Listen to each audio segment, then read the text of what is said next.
بسم الله الرحمن الرحيم. الحمد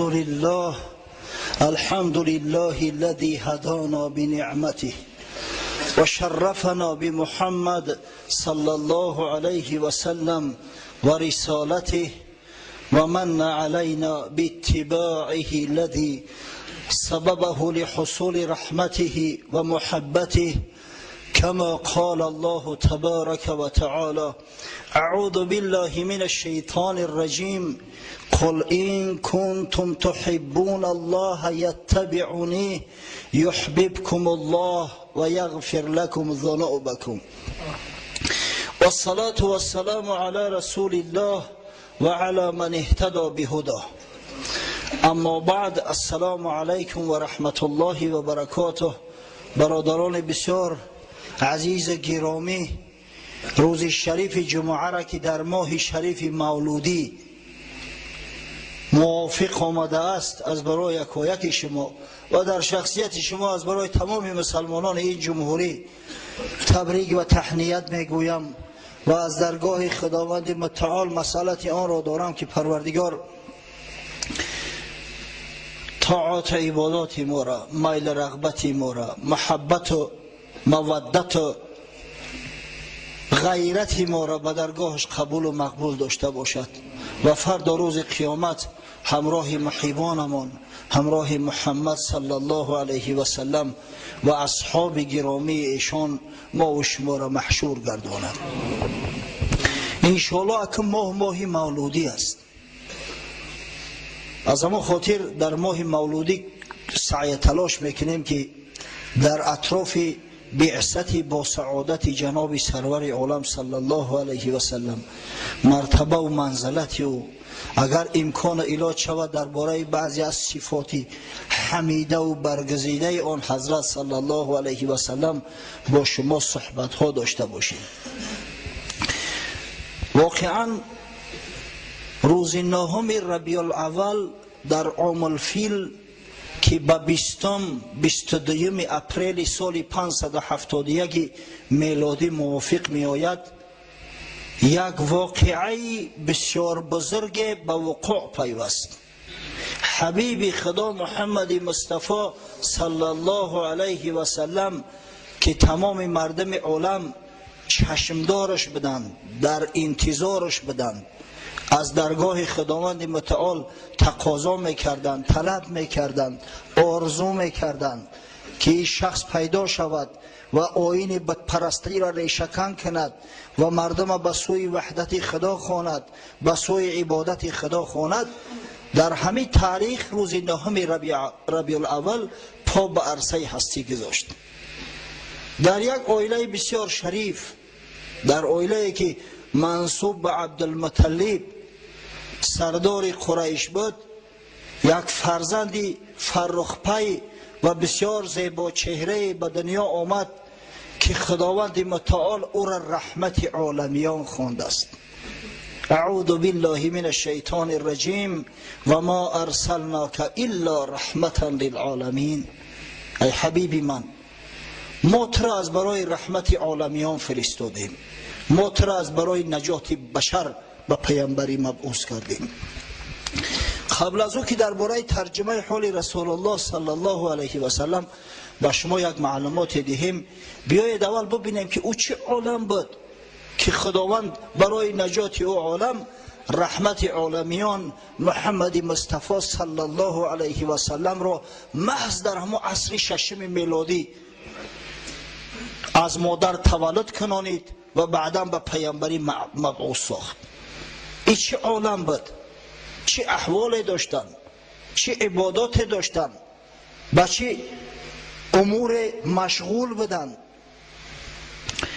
در عصر ششم میلادی در عالم دو دین اهل کتاب موجود بود، باقی مانده همه شرک و همه کفر و همه طبیعت پرستی و آتش پرستی و گاو پرستی و بت پرستی و امثال این. دو دین کتاب، یک دین یهود و دیگر دین نصرانی. یهودی ها اگر چند ملت موحد بدن، اگر چند اکثر کل پیغمبران خدا از میان این ملت مبعوث گشته است، اگر چند که شریعت حضرت ابراهیم علیه السلام، شریعت حضرت موسی علیه السلام، شریعت هارون و امثال اینها در بینشون رایج بود، اما متاسفانه در عصر شش علاقه به سبب پراکنده شدن، به سبب بدعت های زیاده که اختیار کردند، به سبب تأثیر ملت خلقهایی که بالای یهود غلبه کرده و آیین رسم رسوم خودشون در بالای مردم یهود تحمیل کرده بودند، علاقه دیگر موحد اونها را نامیده نمیشد. واقعا امام ابوالحسن ندوی معرخ بسیار بزرگ اسلامی و جهانی از انسیکلوپدیای یهود اقتباسات آورده است. وقتی میخوری در تعجب میمانی که اصلا میگوید بنی اسرائیل یهودی ها به بتپرستی یک میل به نهایت زیاده داشتند، بسیار میل رغبت و قوی بود. اگر چند قدر پیغمبر موحد در بینشون مبعوث شده است، اگر چند همیشه دعوتشون میکرد، اما باز در یک گوشه قلبشون همیشه یک جا بود برای بت که مثالش برای مثال دور رفتن در کار نیست. قرآن ده ها مثال باریز از برای ما و شما میدهد، تورات و انجیل ده ها مثال باریز از برای ما و شما میدهد. حتی در زمان موسی علیه السلام پیامبر اولوالعزم، یکی از 5 پیامبران بزرگترین خدا که در روی زمین مبعوث گشته‌اند، پیغمبری که معجزه‌اش همراهش بدن، عصای حضرت موسی و ید بیضا همیشه همراهش بدن، معجزه‌ای که تمام بنی اسرائیل در زمان حیات بدن موسی علیه السلام اونا را دید. پیغمبری که نجات شد بنی اسرائیل از ظلم فرعون، از قتل و خونریزی هایی که فرعون و فرعونی ها نسبت این قوم دایر می ساختند. اما ببینه که در یک مدتی که حضرت موسی علیه السلام با درخواست طلب بنی اسرائیل به که تو رفته بود از برای آوردن لوحا، تاز یک بار دیگه با اثبات شکنه که آخه من پیغمبر خدا هستم، این دین خدا هست، گوساله پرست شدن. سامری یک گوساله را از طلا درست کرد، با لعل زبرجد زینتش داد و مردم بنی اسرائیل در لحظه همین گوساله سجده میکردند، گوساله پرست شدند. حضرت مولوی روم میفرماید گفت موسی با یک مردی کمال که بداندیش از تعصب و زلال 100 گمانت بود در پیغمبریم، با چنین اوصاف این خلقی کریم.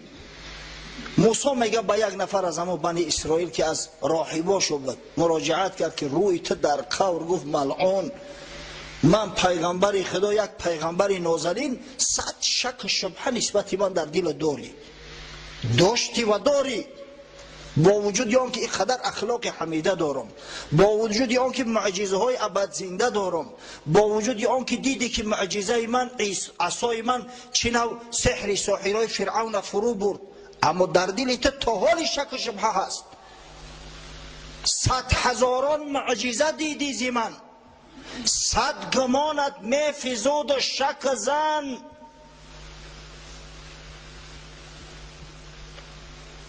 گرد از دریا برآوردم نهان، تا رهیدت از شر فرعونیان. 100ها معجزه برا به چشم سر دیدید. گرد از دریا برآوردن یعنی همه چنگ خاک زیر بحر بالا کردن. وقتی که حضرت موسی علیه السلام به امر پروردگار عصاش در داخل بحر پرتاف، بحر بدن ما تقسیم شد و بند کردن در صورتی که از دو طرف آب مثل یک سد بزرگ اسکندری ایستادگی بود. حتی گرد و غبار یعنی همه قم زیر دریا، زیر بحر چنگ و غبارش برخواست. ز آسمان 40 ساله کاسه و خوان رسید، از دعایم جوی از سنگ پرید. روی شما درگور گفت مدت 40 سال به دعای من و به التجای من پروردگار به یگان مشقت رنج از آسمان نعمتاش برای شما میفرستاد، در جان تو راحت کرده، به یگان کار میخورده. از دعای من از سنگ جو پرید. حضرت موسی به عصاش یک ضربه زد در یک سنگ در بیابان بی آب و گیاه، 12 یک جبر خارج شد، به 12 حصه تقسیم بود برای 12 سبط یهود که با بین همدیگر جنگ و نزاع نکنند. اسرائیلی هایی که هیچ وقت آرام ایستاده نمیتونن. بانگ زد گوساله از جادویی، سجده کردی که خدای من تی. آخه روی شما درگور گفت که همه قدر معجزهای مرا دیده، تا به حال شک شبهه در من داره و در پیغمبری داره. یک گوساله بیجان یک بار همون صدای با استش برومد در پیشش سر مانده و سجده کرده که تو خدای ما هستی. چه نبودی بدگمان در حق او، چه نهادی سر چنین ای زیشت خو. آتا چرا در این شک شبهه نکردی؟ چرا نگفتی که یک تحقیقش کنم؟ یک گوساله خالیه که عقل نداره، فراست نداره، چه خیل صدا میبره، جان نداره. سامری خود کی باشد در جهان که خدای برتراشد ای سگان. خودش سامری سگی کی است که او خدا میتراشیده است؟ این خدا برای شما را بازی ششیده است که یک آدم ابله میگرفته است از پیش خود میتراشیده استش. پیش گاو سجده کردی از خری، گشت عقلت صید سحری سامری. با همه عقل فراست، با این دعوا که ما افضل ترین مخلوق بشریم، نعوذ بالله ما بنده های برگزیده خدا هستیم، گفته ادعا میگیره در پیش یک گوساله گفت سجده کرده. بعد حضرت مولوی شرح میده چون که هر جنسی را باید جنس خود، گاو سوی شیر نر کی رو نهد. برای پیروی موسی علیه السلام یک ملت، یک خلق مثل امت محمد صلی الله علیه و سلم لازم بود. هر جنس به جنس خودش پرواز میکنه. هیچ وقت گاو با شیر نر رفیق دوست شده نمیتونه. حضرت موسی شیر بود. این قبیله گاوها و گوسفندا و قبیله میمون ها همچنانه که خداوند در قرآن وصفشون میکنه که یا قرده خاصعین هستند بنی اسرائیل، میمون های خار و زار شده و ذلیل شده هستند. اینا از کجا با شیر میتونن که معامله کنند و خوب بگیرند؟ آن ابوبکر از محمد برد بو، گفت هذا لیس وجه کاذب. حضرت ابوبکر صدیق شیر خصال بود، از محمد صلی الله علیه و سلم در کرد، با فراست دریافت که این پیغمبر خدا است. گفت این چهره ای به چهره کسایی نمیمونه که دروغ میگن. از چنین شخص دروغ انتظار شدن یک حماقت است، امر محال است. چه نبود بوجهل از اصحاب درد، دید 100 شقی قمر باور نکرد. اما ابو جهل ملعونه که خدای تعالی هدایتش نکرده بود، از شیر مردای خدا نبود، با چشم خود شقی قمر دید که در آسمان چی نو با اشاره انگشت سبابه محمد صلی الله علیه و سلم خداوند ما 10 حصه تقسیم کرد، اما باورش ناومد، باورش نکرد. آینه دل صاف باید تا درو، واشناسی صورت زشت از نکو. ایشون بباره رحمتی. آینه دل صاف باید تا درو، واشناسی صورت زشت از نکو. برای آنکه صورت زشت از نکو فرق کنه، برای آنکه ابوبکر از ابو جهل فرق کنه. شان مولانا را رفتین خوش آمدی بویشون پیشش بیارید. یک کس مهمان های خدا نگهبانش باشه. بشینید بشینید.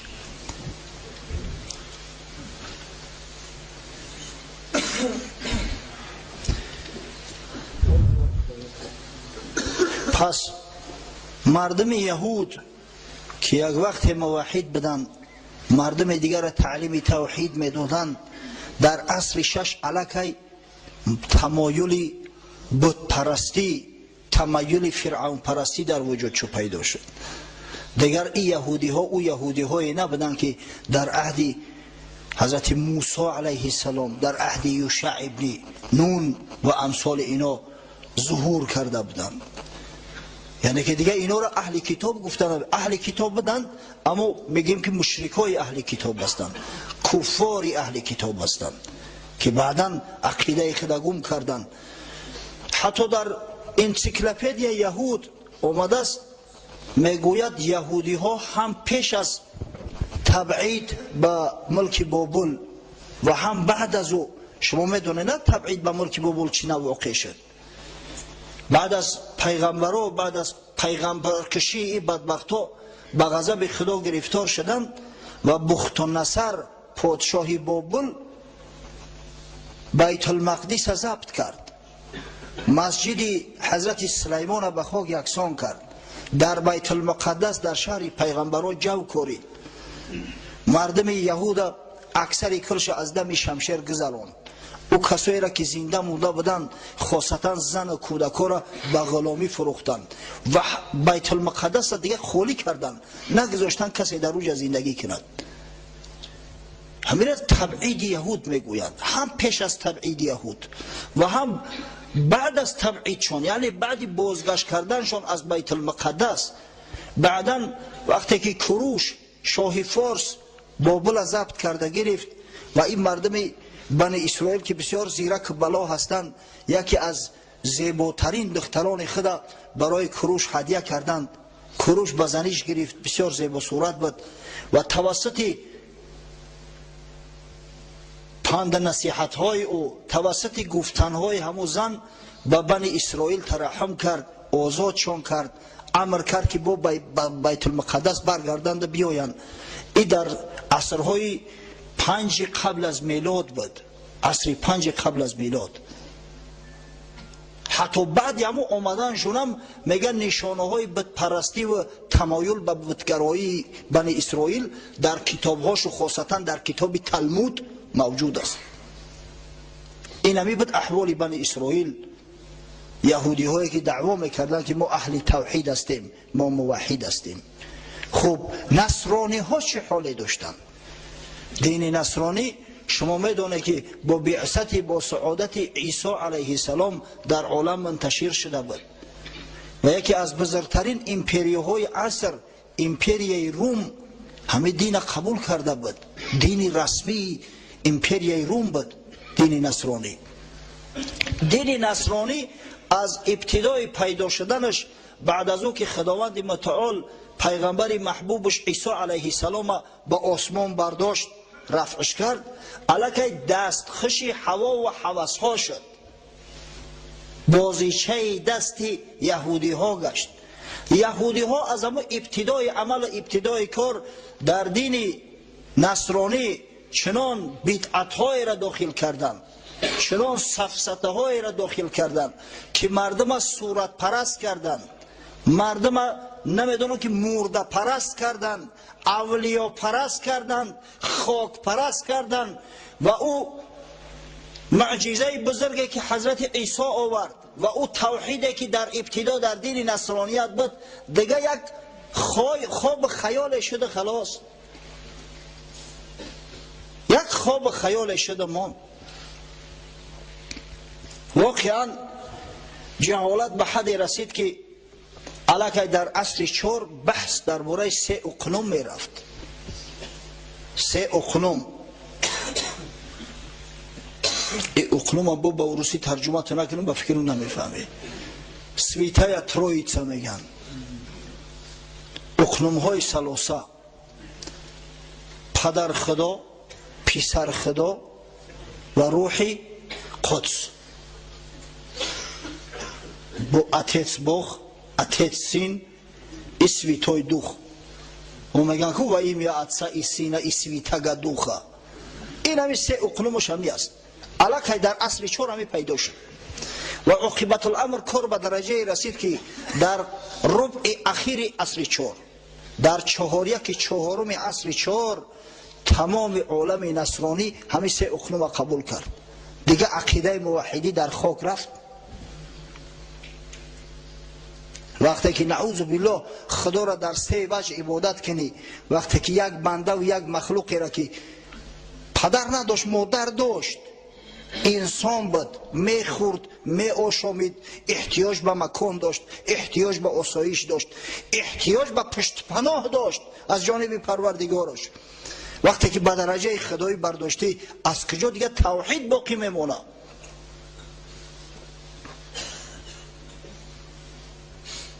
جیمز هیوستون یک عالم انگلیس است، مورخ، در کتاب معروفش تاریخ مسیحیان در پرتو علم جدید یا در پرتو علم معاصر امجا ثبت ساخته است که چی نوع 3 اقنوم در عالم مسیحیت خطر جو کرد، چی نوع توحید از بین مردم برآورده شد.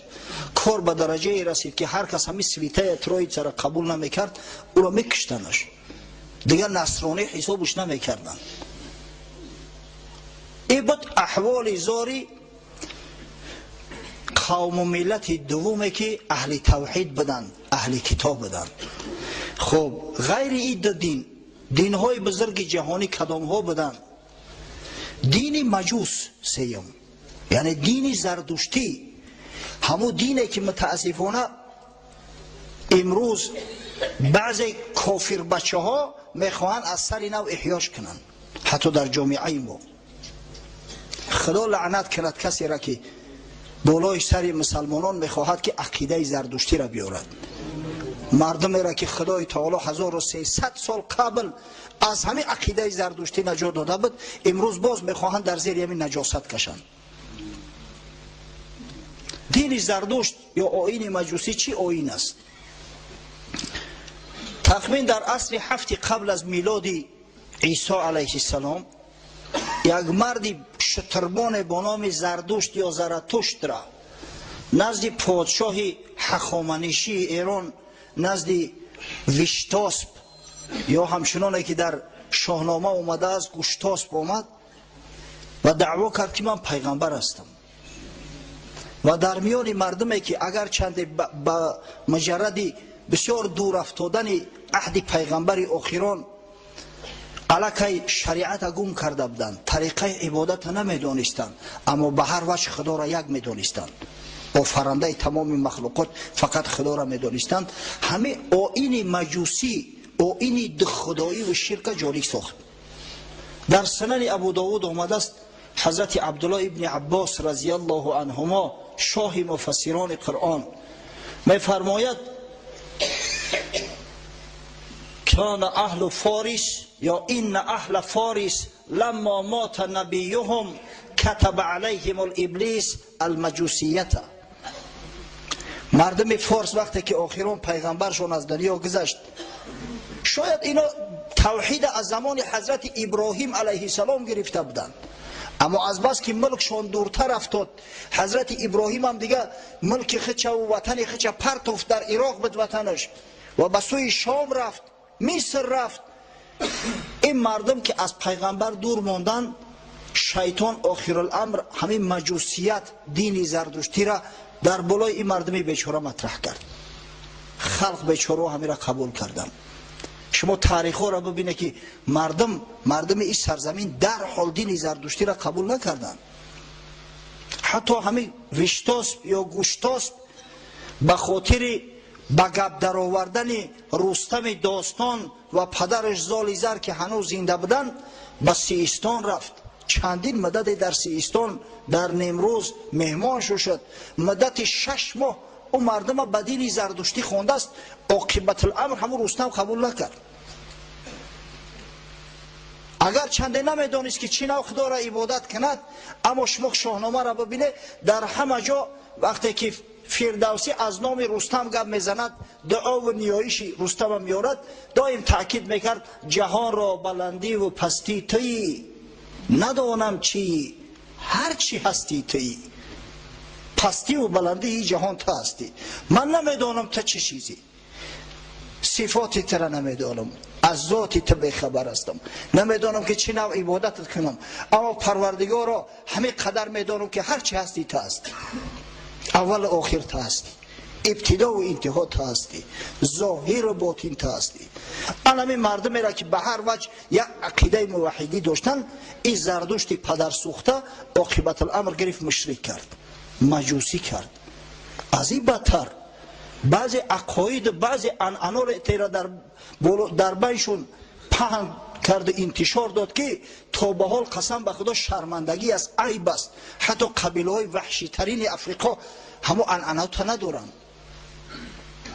تا به حدی که نکاح بین پدر با دختر مقدس دانست، نکاح بین دختر با پدر، نکاح بین برادر با خواهر خود مقدس دانست که هر کسی همین کار انجام دهد او ثواب میگیرد و به خدا نزدیک میشود. نعوذ بالله. اصل دین زردشتی دو خدایی است، مبادا فهمتو نکنن، به یقین بدونه که اصل دین زردشتی دو خدایی است. یکی اهورامزدا یا هرموز یا یزدان، دیگر اهریمن یا اهرامنیه در مقابلش. کارهای نیک، کارهای خیر، روشنایی، تمام این نوش نعمت همه آفریده اهورامزدا هست میگویند. اما کارهای بد، کسلی، بیماری، آفتهای طبیعی، ظلمت تاریکی زاده اهریمن است. یعنی که در مقابل خدای بزرگ یک خدای دیگر که در قوت قریب که از او کمی ندارد گذاشتیم. از این خاطر ما اینا را مجوس میگوییم، از این خاطر ما اینا را مشرک میگوییم. ببینه امروز با نام احیای طبیعت گروه های پیدا شدیان که همه کارا در جامعه انتشار داده ایستادند. حالا در تاجیکستان گروه های زردشتی عمل میکرده است. بعضی کسایی را که با نام زیایی خونده میشوند، بعضی ابلهاش تا حالی را شعراشو در کتاب‌های ادبیات موجود دارد، انا همین آیین پوسیده و آیین از عقل، از فراست، از انسانی دور میخواهم که در بین مردم منتشر کنند. خدا نگه دارد. انشاءالله من امید دارم که این مردم سربلند، این مردم با آبرو و عزت که به اختیار خود، قسم به خدا به اختیار خود اینا قبول کردن، زیرا در دین اکراه نیست، زیرا کسی را مسلمان ها مجبورا مسلمان نکردن. هر کسی میگوید که اسلام با آتش و با شمشیر به این سرزمین آمده است، والله دروغ میگوید. لا اکراه فی الدین. همین مسئله را مسلمان ها در همه عصر و زمان پررنگ رعایت میکردن. اگر چنین نمیشد تا به حال در ایران که دولت اسلامی است، ببینه در طول تاریخ 1400 سال اسلام محله و قومهای گبرنشین باقی نمیموند. تا گبرها هستند در ایران، آتشکده دارند، به همه عبادتهای خودشون مشغول هستند. کسی اینا را مجبور به اسلام نکرده است. و این ملت سربلند ما الحمدلله به اختیار خود اسلام قبول کردند. ما به اختیار خود اسلام قبول کردیم که خداوند آبرو و عزت من داد. از میان مردم این سرزمین جوان مردای پیدا شدن، علمای روشنفکر پیدا شدن که تمام عالم اسلام با اونا افتخار میکند. این بود احوال زردشتی ها. چی کار میکردن این مردم؟ عملشو از چی عبارت بود؟ کوشش میکردن روحانی های زردشتی که آب و آتش در یک جا جمع نشود. کوشش میکردن که آهن زنگ نزنه. آهن یک چیزی مقدس میدونستن، آهن برای اونا را مقدس بود. کوشش میکردن که خدای نکرده یگون انسان در زمین نگورونن که زمین نجیس شود. انسان برای اونا نجیس بود، زمین مقدس. کوشش میکردن که مبادا خدای نکرده مثل همون هندوها یگان آدم در آتش نسوزانند که آتش نجیس شود. تمام عبادت شو عبادت از همین است. اگر به شرطی که به خاطر عبادت همون آتش داخل معبدهای خود که میشدن دهاناشون می پوشاندن که مبود و همون بوی دهن مون یا نجاستی که از دهن میبرید به آتش اصابت کند و آتش نجس بسازد.